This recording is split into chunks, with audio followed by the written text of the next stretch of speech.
Canada பல ஐரோப்பிய நாடுகள் உட்பட 40 நாடுகளில் இருந்து இலங்கை செல்வோருக்கு இலவச விசா வழங்க உள்ளதாக இலங்கை அரசாங்கம் அறிவித்துள்ளது. இலங்கைக்கு சுற்றுலா மேற்கொள்ளும் 40 நாடுகளைச் சேர்ந்த சுற்றுலா பயணிகளுக்கு ஒரு வருட காலத்திற்கு இலவச விசா வசதி வழங்கப்பட உள்ளதாக அரசாங்கம் அறிவித்துள்ளது. நாடாளுமன்றத்தில் இன்று கருத்து வெளியிடும் போது பொது பாதுகாப்பு மற்றும் நாடாளுமன்ற விவகார அமைச்சர் ஆனந்த விஜயபால இதனை தெரிவித்துள்ளார். சுற்றுலாத்துறையை மேம்படுத்தும் நோக்கில் குடிவரவு மற்றும் குடியகழ்வு சட்டத்தில் திருத்தங்கள் மேற்கொள்ளப்படுவதாக அமைச்சர் குறிப்பிட்டுள்ளார். இது இந்த மாத இறுதியிலிருந்து நடைமுறைக்கு வரவுள்ளது. இந்த விசா நடைமுறை 6 மாதங்களின் பின்னர் மீளாய்வு செய்யப்பட்டு அதன் பின்னர் தொடர்வதா இல்லையா என்பது குறித்து தீர்மானிக்கப்படும்.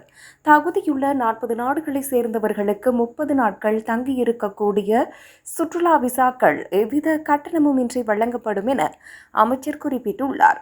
அதற்கமைய கனடா, அமெரிக்கா, பிரித்தானியா, German, France, Switzerland, Australia, Austria, Bahrain, Belarus, Belgium, China, செக் குடியரசு, Finland, India, Indonesia, Iran, Israel, Italy, Kazakhstan, Kuwait, Malaysia, நேபாளம், Netherlands, New Zealand, Sweden, Pakistan, Qatar, Russia, Saudi Arabia, தென்கொரியா, சுவிட்சர்லாந்து, துருக்கி மற்றும் அமெரிக்கா உள்ளிட்ட 40 நாடுகள் இதில் அடங்கும்.